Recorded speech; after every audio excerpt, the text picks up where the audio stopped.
नमस्कार साथियों और प्यारे बच्चों, एसकेडी क्लासेज में आपका स्वागत है। प्यारे बच्चों, मैं लेके आता हूँ आपके लिए मजेदार वीडियो, वो भी ट्रिक के साथ। प्यारे बच्चों, अभी अपन पढ़ रहे हैं कक्षा 10 की सामाजिक विज्ञान में इतिहास की पुस्तक है भारत और समकालीन विश्व भाग 2, उसका तीसरा चैप्टर भूमंडलीकृत विश्व का बढ़ना। और इसी कड़ी में आज के वीडियो पर सबसे पहले शुरू करेंगे अपन रिंडरपेस्ट यानी मवेशी। देखो, रिंडरपेस्ट क्या है? रिंडरपेस्ट क्या है? जानवरों में फैलने वाली एक बीमारी है और इस बीमारी से दक्षिण अफ्रीका का जो जनजीवन है वो बहुत ही ज़्यादा प्रभावित हुआ था, इसलिए ये बीमारी बहुत ज़्यादा प्रसिद्ध हो गई थी। अब देखो, रिंडरपेस्ट को जानने से पहले एक बार थोड़ा सा इसका इतिहास देख लेते हैं। देखो, सबसे पहले क्या होता है, 1885 के अंदर जो बर्लिन नाम की जगह है, शहर है, वहाँ पर यूरोपीय शक्तियाँ इकट्ठी होती है और वो शक्तियाँ क्या करती है, दक्षिण अफ्रीका या अफ्रीका को क्या बंटवारा कर लेती है। बंटवारा का मतलब इस पर स्केल रखती है, पुट्टा रखती है, पुट्टे की तरफ बिल्कुल सीधी लाइनों में काट काट के बराबर बराबर भागों में जिनको जितना हाथ लगा वो ले जाते। अब क्या होता है, उपनिवेशवाद हो गया। अब उनको चाहिए मजदूर। मजदूर कहाँ से मिले भाई? जो अफ्रीका के लोग थे उनको बिल्कुल मजदूरी करने में, वेतन पर काम करने में बिल्कुल इंटरेस्ट नहीं था, वो काम करना ही नहीं चाहते थे। अफ्रीका के लोग थे वो पशुपालक थे, यानी वो पशु पालते थे, उसी से अपना जीवन यापन कर रहे थे, उसी से वो संतुष्ट थे। यूरोपीय शक्तियाँ अफ्रीका के लोगों को मजदूरी करवाना चाहती थी, यानी उनको नौकरी पर रखना चाहती थी। लेकिन यहाँ के लोग क्या है, वो पशु पाल रहे थे, पशु के अलावा दूसरा धंधा नहीं कर रहे थे। और वो चाह रहे थे, यूरोपीय शक्तियाँ चाह रही थी कि ये लोग मजदूरी करें, खदानों में काम करें, लेकिन ऐसा कुछ नहीं हो रहा था। अफ्रीका के लोग वेतन पर काम नहीं करना चाहते थे, यानी ये तो करवाना चाह रहे, वो करना नहीं चाह रहे। वो अफ्रीका वाले लोग हैं वो सिर्फ पशुपालन में इंटरेस्ट थे। अब क्या होता है, 1890 के अंदर क्या आता है, रिंडरपेस्ट नाम की एक बीमारी फैलती है, महामारी। ये पशुओं में फैलने वाली बीमारी है और ये इतनी भयंकर थी कि लगभग 90% पशु मारे गए। ठीक है। अब क्या है, अफ्रीका के अंदर क्या होता है, लोग हैं वो सिर्फ और सिर्फ अपना जो जीवन यापन है वो पशुओं पर करते थे। पशु खत्म हो गए तो वो लोग क्या हो गया, बेरोजगार हो गए। ठीक है। और सामाजिक आर्थिक स्थिति कमज़ोर होगी और इसी चीज़ का फ़ायदा उठा के उनको वेतन पर काम करने के लिए मजबूर कर दिया गया। ये एक मोटी मोटी लाइन है। रिंडरपेस्ट क्यों फैला, कैसे फैला और इसका नतीजा क्या निकला। ठीक है। रिंडरपेस्ट एक अत्यंत संक्रमण और खतरनाक बीमारी थी जिसे मवेशी प्लेग भी कहते हैं, जो मुख्य रूप से भैंस और अन्य जुगाली करने वाले जानवरों में फैलती थी। इस बीमारी से जानवर की मृत्यु हो जाती थी। या सिंपल भाषा में बोले तो रिंडरपेस्ट क्या है, पशुओं में फैलने वाली एक संक्रमण बीमारी है। एक लाइन में आप ये याद रखें। अब क्या होता है, 1890 के अंदर, तो 1890 का दशक है, मतलब पूरे 10 साल का पीरियड है। इसके अंदर क्या है, रिंडरपेस्ट है वो दक्षिणी अफ्रीका के अंदर या अफ्रीका के अंदर फैल जाता है। अब इससे बीमारी से क्या क्या प्रभाव पड़ते हैं उसके बारे में अपन थोड़ा सा देख लेते हैं। रिंडरपेस्ट का प्रकोप, सबसे पहले इसका क्या प्रकोप होता है। तो 1890 के दशक के अंदर अफ्रीका में रिंडरपेस्ट नामक बीमारी तेजी से फैलती है, जिससे मवेशियों की बड़ी संख्या में प्रभावित होती है और मृत्यु हो जाती है। ठीक है, पहला पॉइंट तो है। अब इसका प्रभाव, प्रकोप के बाद में प्रभाव। तो इस बीमारी की अफ्रीका में आजीविका, अर्थव्यवस्था गंभीर नुकसान हुआ, क्योंकि मवेशी अफ्रीकियों के जीवन और कामकाज का मुख्य साधन थे। मैंने पहले शुरू में चार्ट बताया, वो की वही चीज़ें, अब इसको पॉइंट बना के आपको लिखना है। ठीक है। इसके बाद में उपनिवेशवाद। अब इस चीज़ का फ़ायदा उठाते हैं भाई, उनके पास काम है नहीं, और जो उपनिवेशवाद है, यूरोपीय शक्तियों ने इस पर कब्जा कर लिया था, वहाँ पर शासन कर रहे थे। तो वो क्या करते हैं, इसका यूरोपीय ताकतों ने अफ्रीका पर कब्जा जमाना और उसके प्राकृतिक संसाधनों को दोहन करने की कोशिश की, लेकिन उन्हें वहाँ के लोगों ने विरोध का सामना करना पड़ा, क्योंकि लोग वेतन पर काम करना नहीं चाहते। मवेशियों का नुकसान, 90% मवेशी है वो मर जाते हैं। अफ्रीकी समाज की रोजी रोटी का साधन समाप्त हो गया था, यानी रोजी रोटी तो कमा रहे थे, खा रहे थे, वो समाप्त हो गया। लोग बेरोजगार हो गया, नौकरी करने के लिए मजबूर हो गए। उपनिवेशिक शोषण, अब जो शक्तियाँ थी उनका शोषण करने लगती। यूरोपीय उपनिवेशवादियों ने बच्चे कुच्चे पशुओं को भी कब्जा कर लिया, यानी जो 10% बच्चे थे उन पर खुद का अधिकार कर लिया। अफ्रीकों को श्रम बाजार में धकेलने का प्रयास किया, जिससे अपनी सत्ता को और मजबूत कर सके। अपनी सत्ता मजबूत करने के लिए क्या किया उन्होंने, बाजारों में धकेल दिया काम करने की। अफ्रीका की स्थिति, देखो अफ्रीका की स्थिति क्या होती है, इस बीमारी यूरोपीय प्रभाव से अफ्रीका की सामाजिक और आर्थिक स्थिति में बड़ा बदलाव आया। यानी सामाजिक स्तर और आर्थिक स्थिति दोनों ही पशुओं में जो रिंडरपेस्ट बीमारी फैलने से बहुत बड़ा बदलाव आया था। कमज़ोर हो जाते हैं, बेरोजगार हो जाते हैं और बहुत ही ज़्यादा आर्थिक शोषण हो जाता है इनका। ठीक है, तो ये तो हो गया आपका रिंडरपेस के बारे में। भारत में अनुबंध श्रमिक का जाना, यानी भारत से अनुबंध श्रमिकों को यानी एग्रीमेंट पर श्रमिकों को बाहर दूसरे देशों में ले जाया गया था, उसके बारे में। इनको जो अनुबंध करके यानी भारत में समझौता करते थे, एक एग्रीमेंट लिखाया जाता जिसके तहत यहाँ के मजदूर को दूसरे देशों में ले जाने लगे कौन? यूरोपीय लोग, यूरोपीय शक्तियाँ। ठीक है, इन मजदूर को क्या कहते थे? गिरमिटिया श्रमिक कहते थे। गिरमिटिया श्रमिक क्या है? तो अनुबंध पर बाहर काम करने के लिए जो लोग जाते थे उनको बोलते थे गिरमिटिया श्रमिक। अब इसका थोड़ा सा बेसिक देख लेते हैं। गिरमिटिया श्रमिक वे भारतीय मजदूर थे जिन्होंने 19वीं और 20वीं सदी में विशेष अनुबंध, जिसको गिरमिट बोलते हैं, के तहत काम करने के लिए विदेशों में भेजा गया था। ये श्रमिक मुख्य रूप से कृषि, बागानों में काम करने के लिए कैरिबियन द्वीप, मॉरिशस, फिजी, अन्य देशों में ले जाए गए थे। यानी इन देशों में प्रमुख देश दे सके, उनमें भारत से वहाँ पर काम करने के लिए जिन मजदूरों को अनुबंध यानी एग्रीमेंट पर ले जाया गया उन्हीं को क्या बोलते हैं अपन? गिरमिट। तो गिरमिटिया की सिंपल सी परिभाषा क्या है? अब देखो इसकी सिंपल सी परिभाषा क्या हो जाएगी? भारतीय मजदूरों को अनुबंध पर या समझौता पर या एग्रीमेंट करके दूसरे देशों में काम करने के लिए ले जाया जाता, उनको गिरमिटिया का। तो इसके देखो प्रमुख पॉइंट क्या थे? सबसे पहले भारत और चीन से श्रमिकों का प्रवास, यानी प्रवास का मतलब है यहाँ से, तो गिरमिटिया मजदूर है वो कहाँ से गए थे? भारत और चीन से। यानी श्रमिकों का जो प्रवास कहाँ हुआ था? भारत और चीन से हुआ था। ठीक है, तो इसके नीचे दे रखा है लाखों मजदूरों को बागानों, खदानों, सड़क और रेलवे निर्माण के काम के लिए दूर दराज देशों में ले जाया गया। ठीक है, पहला पॉइंट। दूसरा, प्रमुख गंतव्य देश, ये तो जाने वाले देश, जिस देश से लोग गए वो है कौन कौन से? भारत और चीन। और जिन देशों में गए वो है प्रमुख ये Trinidad, Guyana, Suriname, Mauritius, Fiji, Ceylon, Malaya और असम, ये प्रमुख देश हो गए जहाँ पर लोगों को ले जाया गया। ठीक है, अनुबंध की शर्तें क्या थी? श्रमिकों को 5 साल की सेवा के बाद स्वदेश लौटने का वादा किया गया था, लेकिन हकीकत कुछ अलग ही थी। यानी उनको अनुबंध के अंदर ये लिखा भाई 5 साल बाद में आपको स्वदेश वापस लौटा देंगे। ठीक है, अब इन प्रमुख पॉइंटों को आप ट्रिक से भी याद रख सकते हो। देखो इसकी ट्रिक बनाइए। गिरमिटिया प्रदेश शब्द की एक समाप्त विरासत थी। गिरमिटिया प्रदेश शब्द की एक समाप्त विरासत थी, मतलब समाप्त थी एक तरह से, उनकी विरासत नहीं थी कोई। ठीक है, तो गिरमिटिया से तो आपको गिरमिटिया याद रखना है। प्रदेश में 3 शब्द है। ठीक है, तो इन तीनों शब्दों को मिला के अपन देखो क्या करेंगे। पैसे तो याद रखना है आपको, प्रवास। देश से देश, किस देश में गए? प्रवास का मतलब है किस देश से गए और किस देश में गए, और से होगी शर्तें। तो 3 पॉइंट तो आपको यहाँ पर ये कवर हो गए। प्रदेश है, प्रदेश याद रखना, प्रवास भारत और चीन से, और देश जहाँ पर गंतव्य हुआ, जहाँ पर लोग गए, इसमें Trinidad, Guyana, Suriname, Mauritius, Fiji, Ceylon, Malaya, बहुत सारे देश है, इनमें गए थे वो। ठीक है, और शर्तें 5 साल की सेवा के बाद स्वदेश लौटने की। संस्कृति, श्रमिकों ने अपनी पुरानी और नई संस्कृति को मिलाकर नए संस्कृति के रूप में विकसित किया, जैसे त्रिनिदाद में होर्से और उत्सव, चटनी, म्यूजिक। ये क्या दे रखा है कि यानी पुरानी, जहाँ पर पुरानी संस्कृति थी और नई संस्कृति थी, यानी यहाँ से गए पुरानी संस्कृति लेके, वहाँ पर उनको नई संस्कृति मिली, और दोनों का कंबाइन से एक नई जो संस्कृति अपनी, उसके बारे में इसमें संस्कृति के बारे में दे रखा है। इसका 2 उदाहरण दे रखा। फिर उसके बाद में अगला पॉइंट अपना गाँवों में बदलाव। कुटीर उद्योग का पतन हो गया। कुटीर जो छोटे उद्योग थे उनका तो पतन हो गया, क्योंकि श्रमिक थे ही नहीं और सब बाहर चले गए थे, और जो बनी बनाई चीज़ें वो सस्ती मिल रही थी। ज़मीन का किराए में बढ़ोतरी होगी। ज़मीन खेती करने के लिए ज़मीनें थी, उनमें किराए में बढ़ोतरी होगी। खेती की ज़मीन का उपयोग बागानों और खदानों के लिए होने लगा। ग्रामीण लोगों में गरीबी का और कर्ज बढ़ गया। अब इससे क्या है, गाँव के अंदर गरीबी बढ़ गई और कर्ज भी बढ़ गया। तो ये 2 पॉइंट, 5वां 6वां, इसको आप सबसे याद रखें। और वैसे संस्कृति, वैसे बदलाव, वैसे क्या बदलाव आए गाँव में।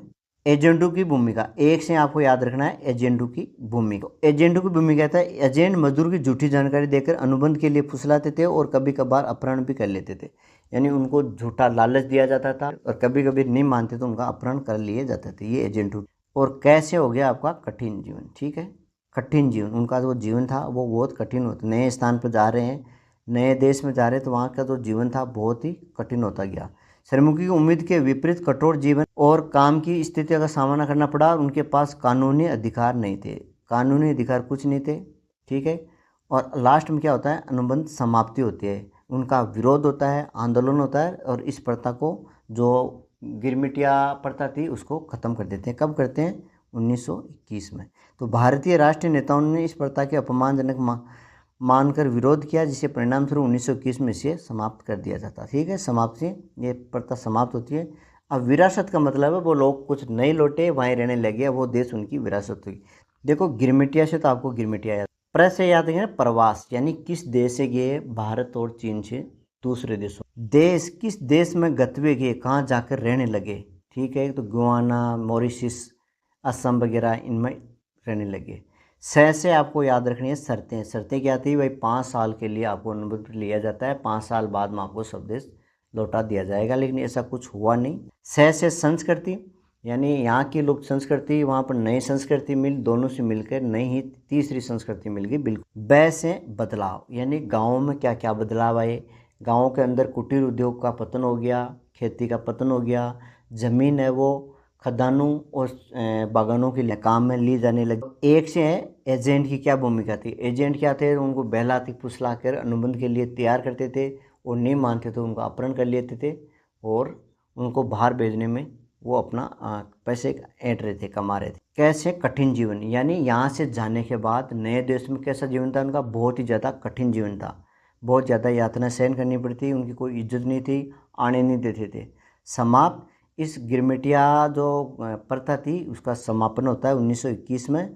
भारतीय जो आंदोलन करते हैं, आंदोलन करते हैं उसको विरासत का मतलब है कुछ लोग वहीं अल्पसंख्यक के रूप में वहीं रहने लगे, जिनको अपन बोलते हैं विरासत में, विरासत हो गई थी उनकी वहाँ पर, या विरासत में रहने लगे थे। ठीक है। अगला पॉइंट है अपना, विदेशों में भारतीय उद्यमी यानी उद्योगपति। भारतीय जो उद्योगपति थे वो विदेशों में किस तरह से अपना प्रभाव छोड़ते हैं और वो किस तरह से कमाई करते हैं, उसके बारे में थोड़ा सा। अब देखो, सबसे पहले क्या होता है कि पूंजी की आवश्यकता पड़ती है किसको? भारतीय लोगों को। किस चीज़ में लिए चाहिए? उनको मुख्यतः 2 चीज़ों के लिए चाहिए थी, एक तो खाद्य के लिए, दूसरा फसल उगाने के लिए। यानी एक तो भोजन के लिए उसको पैसे चाहिए, दूसरा फसल उगाने के लिए उनको पैसे चाहिए। अब ये पूंजी कहाँ से मिले? ठीक है, तो खाद्य पदार्थ के लिए क्या है, देसी साहूकार होते थे, वो साहूकार क्या है, उनको ब्याज पर पैसे देते। इसके लिए विश्व बैंक था एक, हांगकांग का, HSBC, वो धन उपलब्ध कराते थे। फसल के लिए क्या, 2 कंडीशन थी, एक तो थे बड़े किसान और एक थे छोटे किसान। बड़े किसानों को बैंक और बाजार से पैसे मिलते थे ब्याज पर। ठीक है, वहाँ से उधारी मिलती थी। और जो छोटे किसान थे वहाँ पर लोकल साहूकार और महाजन होते थे, वो देते थे उनको। अब इसको पॉइंट 2 बनाते हैं। पहला पॉइंट है पूंजी की आवश्यकता। ठीक है, तो विश्व बाजार के लिए खाद्य पदार्थ और फसलें उगाने के लिए पूंजी की ज़रूरत थी, वही पॉइंट हो गया पहले वाला। छोटे किसानों के लिए समस्या, बड़े बागानों में पैसा मिल सकता था लेकिन छोटे किसानों के लिए समस्या थी, उन्हें उधार पूंजी कौन दे। ठीक है, कौन देगा, तो ये समस्या थी, पैसे नहीं मिलते थे उनको, यानी बाजार से और बैंकों से छोटे किसानों को पैसे नहीं मिलते थे। तो उस टाइम क्या है, फिर देसी साहूकार और महाजन आए थे। तो देखो ये उदाहरण दिया है, एक तो शिकारीपुरी के शराब और नट्टूकोइटी के चेटरिया जैसे देसी साहूकार महाजन कर्ज देते थे। ये 2 साहूकार और महाजन थे, एग्जाम्पल दे रखा है। ठीक है, ये क्या करते थे, भारतीय छोटे किसानों को कर्ज देते थे। कर्ज देने की पद्धति क्या थी, वे व्यापारी या खुद पैसा लगाते थे या यूरोपीय बैंकों से कर्ज लेते थे और दूर दूर तक पैसा पहुंचाने की व्यवस्था पद्धति। महाजन और ये साहूकार ये क्या करते थे, या तो जो विश्व बैंक था उनसे पैसे ले लेते थे या बाजार से पैसे लेते थे, यानी मीडिएटर का काम करते।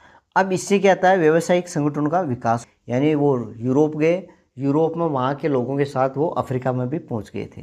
ठीक है, ये छोटे छोटे पॉइंट। इसके अलावा एक प्रसिद्ध हुए थे हैदराबादी सिंधी व्यापारी। ये क्या है, 1860 दशक में उन्होंने दुनिया भर के बंदरगाहों पर एम्पोरियम खोले और सैलानियों को आकर्षक चीज़ें बेचने लगे।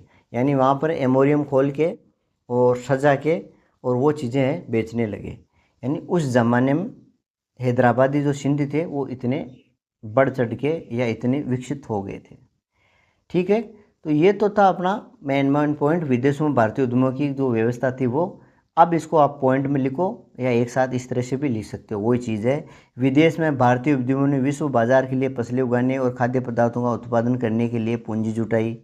ठीक है, बड़े किसानों ने बैंकों और बाज़ारों से पैसा लिया, लेकिन छोटे किसानों को मदद के लिए देसी साहूकार और महाजन थे, जैसे शिकारीपुरी के श्राप, नट्टू कोइटुई के चेट्टियार सामने आए थे। ये साहूकार अपनी पूंजी यूरोपीय बैंकों से कर्ज लेकर छोटे किसानों को उधार देते थे। उन्होंने पैसे पहुंचाने के लिए एक व्यवस्थित प्रणाली बनाई और देसी व्यवसाय संगठन को विकसित किया।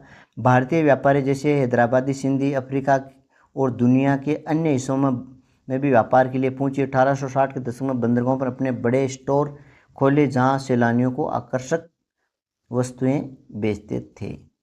वही चीज़ है जो पॉइंट में लिखी थी, आपको जो अच्छा लगे वो आप लिख सकते। अगला पॉइंट है अपना भारतीय व्यापार उपनिवेशवाद। अगला पॉइंट है भारतीय व्यापार उपनिवेशवाद और वैश्विक व्यवस्था। यानी एक तरफ भारतीय व्यापार है, दूसरी उपनिवेशवाद, यानी भारत का उपनिवेश कौन था? ब्रिटेन, इंग्लैंड की बात हो रही है, और बाकी का देश। इन तीनों के बीच में क्या तालमेल था वो उसके अंदर अपन समझना है। तो देखिए क्या करते थे, ये क्या करते थे, भारतीय व्यापार कच्चा माल यहाँ बेचते थे, ठीक है, और यहाँ से तैयार माल को ये बेचते थे। यानी यहाँ से कच्चा माल इकट्ठा किया, यहाँ पर उद्योग थे, इन उद्योगों में उसको तैयार किया जाता था और वापस भारतीय लोगों के पास बेच। अब इससे क्या हुआ, जो भारत के अंदर जो उद्योग थे वो नुकसान हो गया, उनमें घाटा होने लग गया और वो बंद होने लगे। ठीक है, ये उन पर नुकसान है। क्यों होने लगा? क्योंकि ये अच्छी चीज़ दे रहे थे, सस्ती दे रहे थे, और कच्चा माल था वो पूरा का पूरा यहाँ आ रहा था, उनके पास बनाने के लिए कच्चा मटेरियल भी नहीं था, बच रहा था। ठीक है, ये हो गया। अब इनसे क्या करता था, ये प्राप्त ये मुनाफा कमा रहा है, यानी भारत को तो नुकसान हो रहा है, तो इसको सीधी सी बात है मुनाफा हो रहा है। ये मुनाफा क्या करते थे, उनको बैलेंस करने के लिए, यानी दूसरे देशों से उसको घाटा हो रहा है, मान लो यहाँ से सामान मंगाया, कोई बढ़िया मशीनरी मंगाई उद्योग के लिए, मान लो कपड़ा उद्योग लगा रहे हैं, उस कपड़े उद्योग के लिए दूसरी मशीनें खरीदी, यहाँ से पैसा खरीदा, और जो मुनाफा बचा वो मुनाफा यहाँ पर ले लिया, तो उसको बैलेंस बना के रखा। ये चीज़ें इसमें थोड़ा सा देखनी है। कपास का निर्यात, भारत में बनने वाले महीन कपास यूरोप को निर्यात होता था, लेकिन ब्रिटेन के औद्योगिकरण के बाद वहाँ के उद्योगपतियों ने आयात पर रोक लगाई और स्थानीय लोगों की उद्योग रक्षा की। पहला पॉइंट लिखना है। भारतीय कपड़ों को चुनौती, ब्रिटिश बाजारों में हटने के बाद भारतीय कपड़े दूसरे अंतर्राष्ट्रीय बाजारों में भारी प्रतिस्पर्धा का सामना करना पड़ा, और 1800 से 1870 तक सूती कपड़े के निर्यात में भारी गिरावट आई। यानी जो पहले एक सूती कपड़ा जाता था उसमें बहुत ज़्यादा गिरावट आएगी। कच्चा माल का निर्यात, निर्मित वस्तु का निर्यात गिरावट आई, जबकि कच्चे कपास का निर्यात 1812 से 1871 के बीच 5 से 35% हो गया। अफीम का व्यापार, अफीम चीन के निर्यात की जाती है, जिसे होने वाले मुनाफे में ब्रिटेन चीन से चाय और अन्य सामान, यानी भारत से अफीम है वो चीन बेचता था, चीन से वो क्या करते हैं मुनाफे में ब्रिटेन से चीन चाय के अन्य सामान है वो आयात कर लेते थे, यानी वो तो अपना भरपाई कर लेते थे, लेकिन भारत के पास ऐसा कोई ऑप्शन नहीं। ब्रिटिश में उत्पादों की बाढ़ आ गई थी वहाँ पर। 19वीं सदी में भारतीय बाजार में ब्रिटिश उत्पादों की बाढ़ आ गई, जबकि भारत के ब्रिटेन को भेजे जाने वाले कच्चे माल का निर्यात बढ़ता गया। व्यापार अधिशेष, भारत के साथ व्यापार में ब्रिटेन हमेशा लाभ में रहता था, इस मुनाफे में अन्य देशों के साथ व्यापार की घटाई की भरपाई करता था। होम चार्जेज, भारत में होने वाले मुनाफे का इस्तेमाल ब्रिटेन ने अपने अधिकारियों और व्यापारियों को खर्च, ब्याज और अन्य पेंशन भुगतान में कर लिया। तो इस तरह से 19वीं सदी के अंदर जो भूमंडलीकरण होता है उसके बारे में अपना ये टॉपिक आज कंप्लीट होता है। आशा करता हूँ आपको पसंद आया होगा। पसंद आया तो शेयर और लाइक जरूर करें। मिलते हैं नेक्स्ट वीडियो में। धन्यवाद।